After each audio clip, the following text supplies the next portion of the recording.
Some stories don't just entertain, just একটা ভালো read হলো, সুন্দর পড়লাম, নট জাস্ট দ্যাট।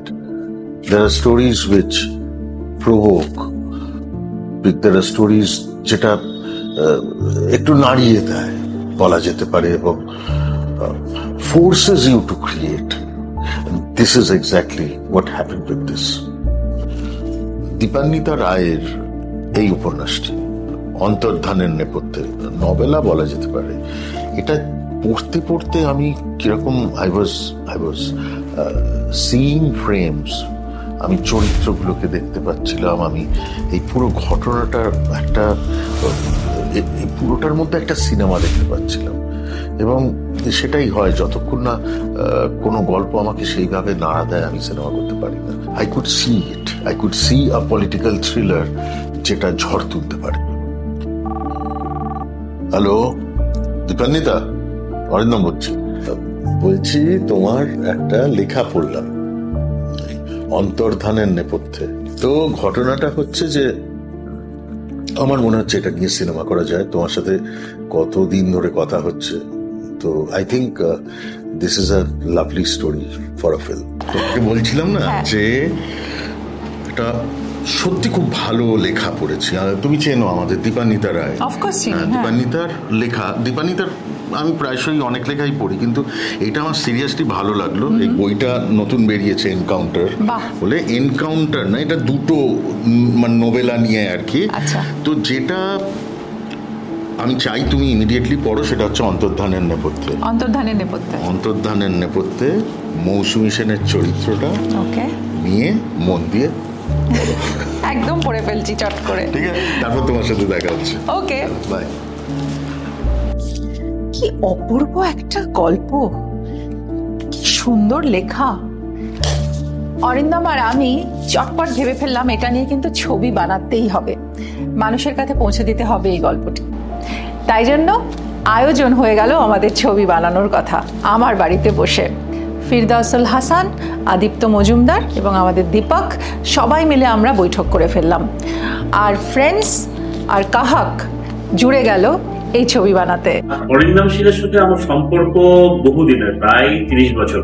এবং যখন আমাকে গল্পটা অরিন্দমদা শোনালো, যেটা আইডিয়াটা যখন কনসেপ্টটা যখন আমাকে বললো, তো আমার মনে হয়েছিল যে এটার মধ্যে এই গল্পটার মধ্যে বা এই কনসেপ্টটা নিয়ে একটা ভালো আইডিয়া ড্রিভেন ছবি করা যায়। যখন আমরা ভাবলাম যে আমরা থ্রিলার্স প্রডিউস করব, তখন প্রথমেই আমাদের মাথায় এলো the maestro thriller maker mister Arindam শীলের কথা।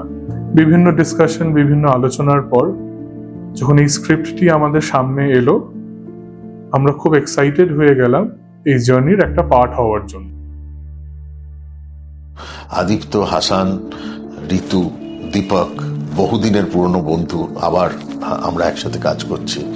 আমরা সবাই মিলে একসাথে, and everybody believed in it যে এটার মধ্যে সিনেমা আছে, এটা নিয়ে একটা ভালো কাজ করা যায়।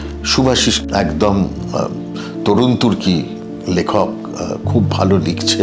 ওকে আমি এই দায়িত্বটা দিয়ে বললাম এটা তোর জীবনের প্রথম ছবি। আমরা প্রথমেই ঠিক করে নিয়েছিলাম, সেটা দীপান্বিতার সাথেও কথা হয়েছিল, সবাই মিলে ঠিক করে নিয়েছিলাম যে this will be a political thriller, fictional, absolutely fictional. 97 সালে কলকাতা ইউনিভার্সিটির একজন এই রকম পজিশনে থাকা একজন মানুষ, deputy controller of examination, say just কর্পূর হয়ে গেল, ভ্যানিশ। এইখান থেকে আমাদের নাম ঠিক হলো কর্পূর। এই নামটা অবশ্য আমার বন্ধু ব্রাত্যর দেওয়া। ব্রাত্যকে বললাম যে ব্রাত্য, এই নাম আমরা সবাই মিলেই জেনারেট করছিলাম। তো ব্রাত্য দুম করে আমাকে বললো, কে কর্পূরটা কেমন লাগছে বলতো? আমি দুর্দান্ত, আর কোনো কথা হবে না, কর্পূরই থাকবে। তো এই নাম ঠিক করা, কাস্ট ঠিক করা, এই সমস্ত কিছু চলতে থাকলো। খুবই একটা মানে যাকে বলে সাসপেন্সের ঠাসা, একে সেই চাঞ্চল্যকর ঘটনা, দুই একটা স্ট্রং গল্প এবং তার স্ক্রিপ্ট, এবং সর্বোপরি মাথার উপর অরিন্দম শীল। আমরা একটা আত্মবিশ্বাসী যে একটা মানে কিছু ঘটতে চলেছে। মানে অনুষ্ঠানের সঞ্চালকের ইয়ে করেছি, কিন্তু তার সেই মেকআপের সঙ্গে এই মেকআপের আকাশ পাতাল তফাৎ। এটা একটা চরিত্রকে, একটা মানুষকে আর একটা মানুষে রূপান্তরিত করা। এবং এক্ষেত্রে কর্পূর সিনেমা, অরিন্দম শীল পরিচালক, সেখানে একাধিক চরিত্র রয়েছে, তাদের কিন্তু দুবার মানে একটা প্রায় 20 বছরের ডিফারেন্সে তাদের অ্যাপিয়ারেন্স রয়েছে স্ক্রিনে। ফলে তাদের বয়সের যে অনুপাতে যে চরিত্রের রূপসজ্জা, সেটা কিন্তু খুব বৈচিত্র্যপূর্ণ এবং দেখার মতো হবে। এইভাবে প্রত্যেকটা চরিত্রের পোশাক পরিকল্পনা, তার ডিজাইনিং, এবং আরেকটা দিকে আমাদের বিশেষ করে নজর রাখতে হয়েছে যে 20-22 বছরের ডিফারেন্সের দুটো চরিত্র, মানে একই চরিত্র, তাদেরকে দেখছি এবং তাদেরকে যেন খুব বিলিভেবল মনে হয়। আমার ভীষণভাবে স্ট্রাইকিং লাগছে ঠিক যেভাবে আমরা কুণালকে দেখছি, কুণালের 97 সালের লুক এবং 2019 সালের লুক, ব্রাত্যর 97 সালের লুক, 2019 সালের লুক, সঞ্জীব সরকার, সন্দীপ ভট্টাচার্য, আমাদের জগন্নাথ, অভিষেক, সবাই, তপস্যা, পায়েল, এর প্রত্যেকেই মানে তাদের যেভাবে লুকগুলো খুব ধরে ধরে ধরে ধরে রীতিমতোভাবে স্টাইলাইজ করে ভাবনা চিন্তা করে করা হচ্ছে, সেগুলো আপনারা দেখতেই পাচ্ছেন আমরা কি কতটা খেটেছি এর পেছনে। অভিনয়ের জায়গায় যেমন একদিকে ঋতুপর্ণা সেনগুপ্ত, ব্রাত্য বসু, কুণাল, অর্পণ, লহমা, সাহেব চট্টোপাধ্যায়, এদের কথা তো বললাম। এবার তার সাথে অন্যান্য চরিত্রের ক্ষেত্রে প্রত্যেকটা শিল্পীকে একদম সেই চরিত্রের ডিজাইন অনুযায়ী আমরা নিয়েছি, কাস্ট করেছি। ধরা যাক অনন্যা, এবং অনন্যা একটি 2019 সালের একটি ডিজিটাল এবং নিউজ পোর্টালের এডিটর, এবং সেখানে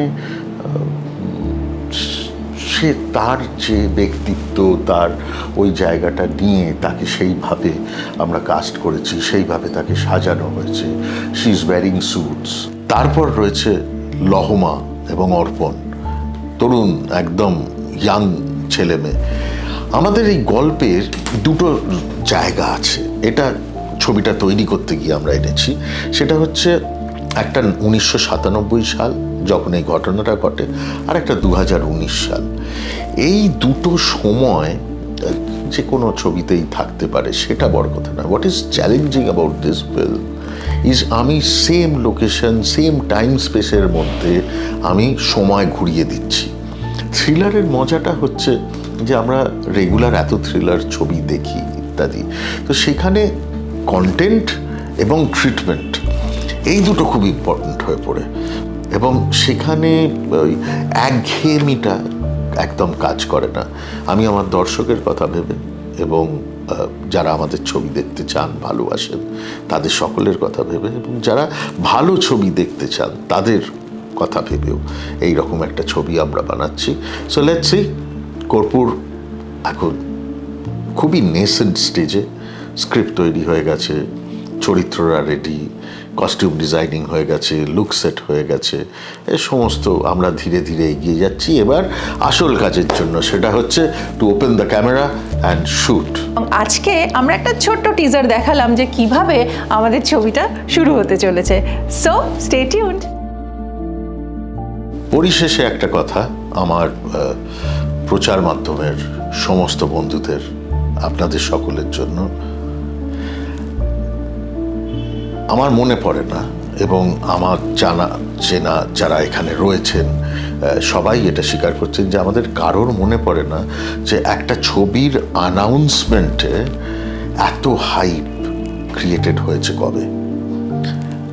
কর্পূর নিয়ে সেটা হয়েছে, এবং সেটা ঘটিয়েছেন কিন্তু আপনারা, আপনাদের সকলকে, আপনারা এখানে প্রত্যেকে যারা আছেন, অনেকে যারা নেই, আপনাদের সকলকে অনেক অনেক ধন্যবাদ এইভাবে আমাদের পাশে থাকার জন্য।